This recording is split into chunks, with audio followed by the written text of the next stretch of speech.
Ukrayna de facto olarak fiilen bölünmüştür. Ukrayna federatif bir yönetime doğru hızla ilerlemektedir. Ama Kırım noktasında, Kırım'da yaşayan Türklerin güvenliği bakımından ve Karadeniz'deki barış ortamının da istikrarı ve sürekliliği bakımından da kimse bu bölgeye çıkmaz sokağa sürükleyemez. Biliyorsunuz ki Ukrayna Savaşı'nın çıkmasının ana sebeplerinden biri, Ukrayna'yı uzun zamandan beri bir Batı'nın mühimmat deposu haline getireceğiz. Avrupa Birliği'ni alacağız. Hatta daha da ileriye giderek Ukrayna'yı bir NATO üyesi yapacağız demeleriydi. Kırım'ı konuşacağız bugün.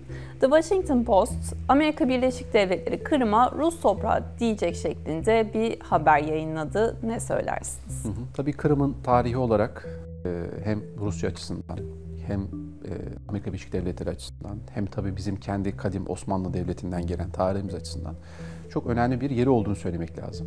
Jeopolitik bir anahtar görevi görüyor. Özellikle Karadeniz havzası bakımından. Ama sadece Karadeniz havzası değil, bunun hem Hazar hem de Akdeniz havzasının üçgen olarak düşünürsek Kırım'ın tıpkı bizim Kıbrıs'ta dediğimiz gibi Karadeniz'in batmayan bir uçak gemisi olduğunu görmemiz gerekiyor. Ve özellikle Rus Karadeniz filosunun Sivastopol'deki varlığı Sovyetler Birliği döneminden itibaren ki bugün de Rusya'nın askeri varlığının devam bakımından da çok önemli olduğunu söyleyebiliriz. Çünkü özellikle biliyorsunuz Çarlık döneminden başlayan yani Korkunç İvan, meşhur Deli Petro, Çariçe, Katarina döneminden itibaren 300 yıllık yaklaşık 400 yıla varan bir sıcak deniz politikası var Rusların. Ve sıcak deniz politikasında özellikle Karadeniz'den Akdeniz'e Türk boğazları yoluyla ve Akdeniz'in ılık sularında Rusların askeri varlığının bir şekilde garantilenmesi ve orada kalıcı olmaları 350 yıllık bir devlet politikası. Ve bu bakımdan da Kırım, Karadeniz'den Akdeniz'e geçişinde önemli bir gücü, önemli bir tampon bölgesi, önemli bir bariyeri. Dolayısıyla Montreux Anlaşması döneminden itibaren biliyorsunuz Boğazlar Anlaşması 1936'da imzalanan, Montreux'den itibaren sağlanan Karadeniz'deki denge Ruslar açısından çok önemliydi. Çünkü bugün de olduğu gibi NATO'nun Karadeniz'i bir NATO denizi haline getirmesini engelleyen aslında Montreux Anlaşması. Ve biliyorsunuz Amerika Birleşik Devletleri'nin bugün girip de kalamadığı tek deniz Karadeniz. Dünyanın bütün denizlerinde Amerika Birleşik Devletleri'nin donanma gücü giriyor, istediği kadar kalıyor, istediği kadar orada tatbikatlar yapıyor. Ama Karadeniz'de kalma süresi biliyorsunuz Montreux Anlaşması'na göre 15-18 gün arasında değişiyor. Dolayısıyla Rusya açısından Karadeniz'in böylesine yarı kapalı ve NATO'nun Bulgaristan var, Romanya var tamam ama en azından Amerika Birleşik Devletleri'nin tam olarak kalamadığı bir deniz olması hem kendi güvenliği açısından hem de Kırım'ın bu anlamda korunması bakımından da önem arz ediyor. Biliyorsunuz ki Ukrayna Savaşı'nın çıkmasının ana sebeplerinden biri Ukrayna'yı uzun zamandan beri bir Batı'nın mühimmat deposu haline getireceğiz. Avrupa Birliği'ni alacağız. Hatta daha da ileriye giderek Ukrayna'yı bir NATO üyesi yapacağız demeleriydi. Ve eğer NATO üyeliği Ukrayna açısından mümkün olursa o zaman Kırım dediğimiz bölgenin bunu 2014 öncesinden bahsediyorum. Kırım'ın da NATO üyesi topraklara dahil olmasıyla beraber Rusya, Moskova ciddi bir tehdit altına girmesi anlamına gelecektir. Bunu neden söylüyorum? Çünkü Kırım'ın doğusunda ne var? Azak Denizi, Kerç Boğazı. Kerç Boğazı'ndan öteye bakıyorsunuz Kuzey Kafkasya. Zaten Rusların en zayıf savunma hattının da biliyorsunuz güney rotası yani Kafkasların kuzeyinden Vladivostok'a kadar uzanan hat olduğunu düşünürsek eğer böyle bir NATO üyeliğinde Rusya'nın güvenliği açısından çok büyük bir tehdit oluşturduğunu hatta Soğuk Savaş'tan da belki daha büyük bir güvenlik tehdidi oluşturacağını net bir şekilde görüyoruz. Yani Rusya açısından Kırım bir tampon bölge aynı zamanda Batı'ya karşı da ileri bir karakol özelliği taşıyor. 2014 Kırım ilhakı ile beraber Rusya içerisindeki o Rus milliyetçiliği de aslında konsolide olmaya başladı Gülsüm Hanım. Yani o güne kadar Ukrayna'nın biliyorsunuz Paraşenko'da, Litoşenko'da yani o çeşitli darbelerle, çeşitli devrimlerle ve bir Batı'nın desteklediği, bir Rusya'nın desteklediği Cumhurbaşkanı'nın Ukrayna'nın başına getirilmesiyle beraber oradaki bilek güreşi alanının siyaseten ne kadar sertleştiğini gördük. Şimdi askeri olarak bu raddede bu kadar çok kanın akıtılması sebebi de 2014 sonrasında Kırım'ın ilhakından sonra Ukrayna'nın artık hiçbir zaman Batı'nın şemsiyesine girmeyecek kadar nötralize edilmesinin bir başlangıcı olarak görüyoruz. Ve şunu söyledi bir de hatırlayın Gülsüm Hanım, Vladimir Putin, Ortodoks Slav tarihinin ve Kiev Rusyası'nın başlangıcı olarak Hazar kıyılarındaki ilk vaftiz törenleri Kırım'da yapılmıştır dedi. Yani o kadar geriye götürdü ki ama şu da bir gerçek hepimiz biliyoruz ki Novgorod Kinezliği yani Rusların ilk siyasileştiği belki de ilk teşkilatlanmaya başladığı devlet teşkilatlarının kurumsallaştığı dönemler kinezlik dönemi Ukrayna topraklarında gerçekleşiyor. Dolayısıyla hem bu işin siyasi yönü hem de teolojik yönü Rusların bu savaş açısından da önemli bir çimento özelliği taşıdığını söyleyebiliriz. Diğer taraftan Gülsüm Hanım, bir enerji ve bu enerji geçiş yollarının denetim meselesi yine Kırım jeopolitikasını ilgilendiren bir hadise. Çünkü Kırım üzerinden geçen enerji hatları Karadeniz'deki doğal gaz rezervlerine erişim bakımından da Rusya için hayati bir önem taşıyor. Rusya'nın zaten biliyorsunuz kuzey-güney rotası, yani Arktik coğrafyasından itibaren Basra Körfezi'ne inecek olan kuzey-güney rotası, Kuzey Kafkasya'dan Hazar Havzası'na, oradan da Basra'ya kadar iniyor. Bu rotada kim var? Bir de İran var, hatırlayın. Şimdi İran, Hazar Havzası ve Kuzey Kafkasya'yı bir rota olarak düşünürsek, bu rotanın güvenliği doğu ve batı şemsiyet veya nasıl diyelim bir bariyel olarak nereye ilgilendiriyor? Batıda Kırım, Azak Denizi. Yani o projenin de aslında önemli bir savunma hattı yine Kırım karşımıza çıkıyor. Hem Kerç Boğazı hem Azak Denizi hem de Kırım'ı birlikte değerlendirdiğimiz zaman bu bölgeyi Rusya elinde tuttuğu süre içerisinde, bunu ne kadar elinde tutarsa, Ukrayna'nın nefes borusunu, Ukrayna'nın akciğerini elinde tuttuğunu net bir şekilde görürüz. Ve Batı'ya karşı da bir ön cephe savunma ve saldırı hattı da Rusların elinde olduğunu söyleyebiliriz. Hocam şimdi 2014'e dönecek olursak 16 Mart 2014'te Kırım'da en temelinde ne oldu? Rusya ne yapmaya çalıştı ve yaptı? Şimdi 2014 önemli bir tarih ama 2014'ün yine çok kısa öncesine baktığımızda bu anlamda Amerika Birleşik Devletleri'ndeki özellikle realist yazarların ve Amerika Birleşik Devletleri objektif değerlendirenlerin, dünyayı bu anlamda objektif yazılarla değerlendirenlerin Ukrayna'nın, Kırım topraklarının Rusya tarafından ilhak edileceğini söylediler. Ve bunu en net ifade eden de Henry Kissinger'dı. Çünkü öyle bir hale getirildi ki Kırım'ın özerkliğinin, Kırım'ın daha çok Batı'nın Rusya'ya karşı kullanacağı bir uçak gemisi pozisyonuna götürülmek üzere birçok haberler yapıldı. Aslında bu kaşındı. Peki Rusya bu anlamda gerçekten tuzağa mı düştü, yoksa Rusya bir devlet politikası olarak biz sizi Kırım'ı zaten Kuruşev döneminde hediye etmiştik. 1950 yıllarda burası zaten bir Rus toprağıydı. Biz emaneti geri almak suretiyle hukuki yollarla, tırnak içerisinde, bir referanduma gideceğiz. Bu halka soracağız. Bizden misiniz? Bizim topraklarımıza mı katılmak istiyorsunuz? Yoksa bu özerkliğe devam etmek istiyorsunuz şeklinde. Ama Rusya burada sütten çıkmış ak kaşıkta değil, biliyorsunuz. Çünkü Rusya o tarihe kadar demografiyi değiştirdi Gülsüm Hanım. Nüfusu değiştirdi. Ayrılıkçı Rusların o bölgede yaşaması için ciddi nüfus değişimini sağladı.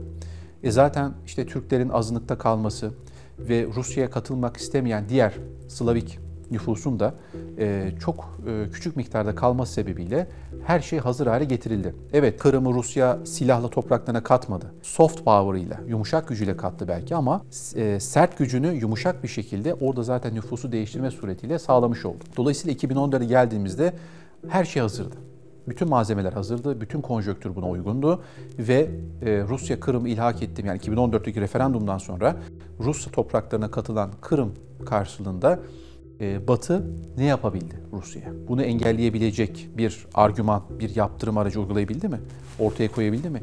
Diyeceksiniz ki Ukrayna Savaşı başladığında ne yapabildi? Ya uygulanan yaptırımlar, ki bazıları hep trajikomikti biliyorsunuz. İşte Rus yazarlara karşı, Dostoyevskilere, işte Rus klasik müziğine, Rus öğrencilere, Rus sporculara, yani bunlar neyin karşılığında veya hangi etki yaratabildi ki? Hiçbir etki yaratmadı. Swift anlaşmasından çıkarıldı biliyorsunuz. Ekonominin nükleer silahıdır bu. Evet, Ruslar ekonomik olarak çok sıkıntı çektiler, yara aldılar ama yıkılmadılar. Enerjisini, doğalgazını, petrolünü Çin pazarına yöneltti, Doğu pazarına yöneltti. Çin de buradan avantaj sağladı, daha ucuz fiyata doğalgaz aldı, daha ucuz fiyata petrol aldı. Şu anda peki siz Rusya'yı çökerteyim derken yeni bir Doğu bloğunun, yeni bir Avrasya bloğunun ayağa kalkmasına mı sebebiyet verdiniz?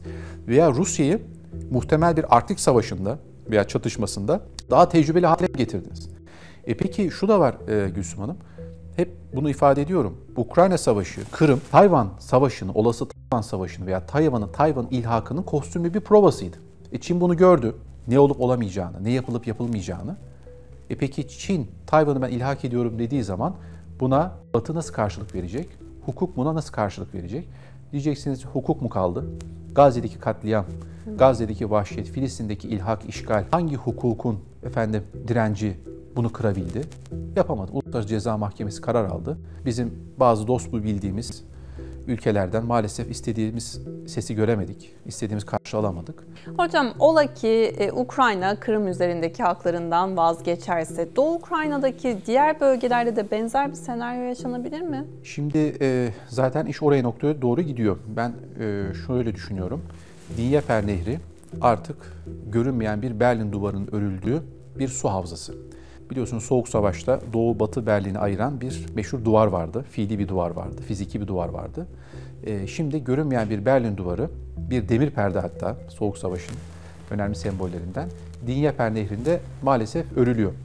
Ve Donbas bölgesi, biraz evvel ifade ettiğim Mariupol ve Odessa'ya kadar uzanan hatta Kırım'ın güvenliğini sağlayacak ve Azak, biraz evvel anlattığım sebeplerle beraber Kerç Boğazı ve Azak Denizi hem Doğu Ukrayna dediğimiz Dnieper Nehri'ndeki bulunan Rusların işgal ettiği coğrafyayı kontrol etmek. Sadece orası değil, Moskova'nın emniyet kemeri Dnieper Nehri, biraz evvel söylediğim bölge, Moskova'nın güvenliğini sağlayacak. Ama emniyet kemerinin de emniyet kemeri var. O da Donbas bölgesi ki Donbas'taki Rusların varlığı, yani ayrılıkçı Rusların varlığı, Kuzey Kafkasya, Kazakistan ve Vladivostok'a kadar uzanan Rusların Güney Yay sınırının da emniyeti. Şimdi bu çok önemli. Çünkü bakın tarihte Napolyon, Adolf Hitler biliyorsunuz Rusya'yı işgale kalktı, Moskova'yı işgale kalktı ve onlar Kuzeydoğu Avrupa ovalarından bu saldırıları gerçekleştirirler. Ve ikisi de oranın fiziki şartlarına saplandı. İklim şartları, yeryüzü şartları, yanlış askeri stratejiler hepsini biliyoruz. Ama Rusların en zayıf noktası neresi? İşte bizim bahsettiğimiz Azak Denizi ile Kafkasya arasındaki boşluk. Orada bir kara delik aslında. Güvenlik eğer zafiyeti oluşursa. Kuzey Kafkasya çözülürse eğer bu Kazakistan'dan Türkistan'ı doğru takip edelim. Vladivostok'a kadar bir çözülme yaratır ve çöküş orada başlar. Hatırlayın Ukrayna Savaşı'ndan önce ne oldu? Kazakistan'da bazı olaylar çıktı hatırlayın. Ve Rus güvenlik güçleri oraya müdahale etti. Bakın ilk. Bu ne demek? Benim burası arka bahçem. Ben arka bahçemi kimseye karıştırmam. Ön bahçe neresi? Ukrayna. Şimdi ön bahçe ve arka bahçe. İkisi de benim güvenlik sahamım, benim yaşam sahamım. Dolayısıyla böyle bir çözülmenin olmaması için Ukrayna'nın şu anda mevcut Rusların işgal ettiği ve kendince ilhak ettiği topraklarda varlığının artık sürmesi gerekiyor Gülsüm Hanım. Şöyle bir karar alınır. Ukrayna der ki ben artık hiçbir kampa müdahil değilim. Hiçbir bloğa müdahil değilim. Ne Rusçuyum ne Amerikancıyım.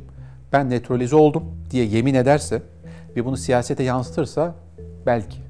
Ama hep dediğim bir atasözü var, Rus atasözü. Ayıyla dansa kalkarsan eğer ne zaman oturacağına ayı karar verir. Bu dansı kim sonlandıracak, ilk kim oturacak ama dansa davet edenlerin de kim olduğunu bildiğimiz için bu Rus dansı, bu ayı dansı daha uzun sürecek gibi gözüküyor. Hocam son olarak şunu sormak istiyorum. Avrupa'nın tavrından bahsettiniz ama Kırım'daki olası değişiklikler Avrupa'yı nasıl etkiler? Avrupa nasıl bir tutum sergiler? Batı Avrupa Yarımadası biliyorsunuz Ukrayna Savaşı sebebiyle büyük bir siyasi krize, büyük bir enerji krizine ve ekonomik manada büyük bir darboğaza sürüklendi. Ve bugün hala da bu ekonomik depremin artçı sarsıntıları şiddetle devam ediyor. Ekonomik fay kırılmaları yaşandı. Bilhassa Almanya'da, Fransa'da aşırı sağ, aşırı sol çok güçlendi. Ve bu Avrupa toplumunu iki savaş arası dönemde olduğu gibi, Birinci ve İkinci Dünya Savaşı'nda olduğu gibi ciddi bir yarılmalara doğru götürüyor hala da. Bir kısım siyasiler ve önemli bir şekilde toplumsal reaksiyon bu savaşın bitmesi yönünde tavır ortaya koyuyor. Yani ne olursa olsun artık Ukrayna Savaşı bitsin. Ukrayna'nın bir bölümünü verecek misiniz? Kırım'ın ilhakını tanıyacak mısınız? Ama ne olur bu savaş bitsin. Çünkü biz felakete gidiyoruz dediler. Öz bir ifadeyle. Peki bir kısım ne dedi? Hayır bu savaş bizim bağımsızlık savaşımız. Eğer biz Rusya'ya taviz verirsek, toprak tavizi verirsek, canlı canlı bizden et koparmasına müsaade edersek bu başka et koparmalarına doğru gider. Yani bunu Polonya'da belki görebiliriz, bunu başka coğrafyalarda görebiliriz. Dolayısıyla buna müdahale etmememiz, buna izin vermememiz gerekiyor dendi. Müsaade etmememiz gerekiyor dendi. Şimdi bu iki görüş arasında bir mücadele var Gülsüm Hanım. Ama Almanya siyaseti, Fransa siyaseti ki biliyorsunuz en son işte Le Pen'in bazı yaptığı işte yasa dışı olaylar sebebiyle mahkum olması söz konusu. Ama aşırı sağ Le Pen gitti diye bitmeyecek. Almanya'da aynı şekilde hükümet krizi yaşandı. Almanya'da yükselen aşırı sağ biliyorsunuz ne vaziyet? AfD partisini biliyorsunuz. En son Amerika Rubio ziyaretinde bu partiyi de görmek istiyorum yanım. Sol parti ve sağ partileri görmek istiyorum dedi. Yani İtalya'da Meloni aynı şekilde, Portekiz ve diğer bölgeler. Böyle bir durumda Kırım'ın ilhakının sona ermesi veya Kırım'a karşı bu savaşın Ruslara karşı devam etmesi ne kadar akılcı. Yani Amerika, Avrupa bazı şeylerden vazgeçiyor gibi geliyor bana. Ama son kertede bir anlaşma imzalanacaksa bu anlaşma metninde Kırım'ın siyasi statüsü ne olacak? Bakın birileri bize bunun bir benzerini, hani mukayese yapmıyorum ama hani teşbihat olmaz ama Kıbrıs'ta da bize benzerini yapmaya çalışıyorlar. Kıbrıs'taki Türk varlığını görmemek ki Kırım'da da Türk varlığını görmemeye çalışıyorlar. Yani bizim hem Karadeniz'de hem Akdeniz'deki bu barış havzasını ve güvenliği sağlamamız için bir an evvel masa kuralım derken birileri de hayır, bu savaş biraz daha devam etsin. Biraz daha dengeli veya bizim kontrolümüzde devam etsin diyor. Ama ben halk nezdinde veya hani Batı Avrupa'daki ülkeler nezdinde değerlendirimde artık savaş yorgunluğunun, Ukrayna Savaşı sendromunun had safhaya ulaştığını düşünüyorum. Ve ben kolay kolay da Rusya'nın Kırım'ı bırakmayacağını düşünüyorum. Çünkü size saymış olduğum sebepler tamamen Rusya'nın ulusal güvenliğini ilgilendiren hadiseler olduğunu düşünüyorum. Ve bir jeopolitik çizgi çekmek gerekirse eğer harita üzerinden, Kuzey Kutbu'ndan yine başlatırsak eğer, Ukrayna coğrafyasının şöyle kenarından düşünelim. Karadeniz'in ortasından bizim Akdeniz kıyılarına inelim, Tartus Laski'ye ve Kıbrıs'ın güneyinden Kuzey Afrika'ya kadar uzanan o Afro-Avrasya kalpgahının aslında en önemli ağırlık merkezi yine bizim kuzeyimizdeki Kırım, güneyimizdeki Kıbrıs olarak Ruslar da değerlendiriyor. Dolayısıyla Tartus Laski ve Kırım Ruslar açısından en önemli ağırlık merkezleri, en önemli ayaklarını basabilecekleri güvenlik noktası ve kolay kolay da Putin bundan vazgeçmez.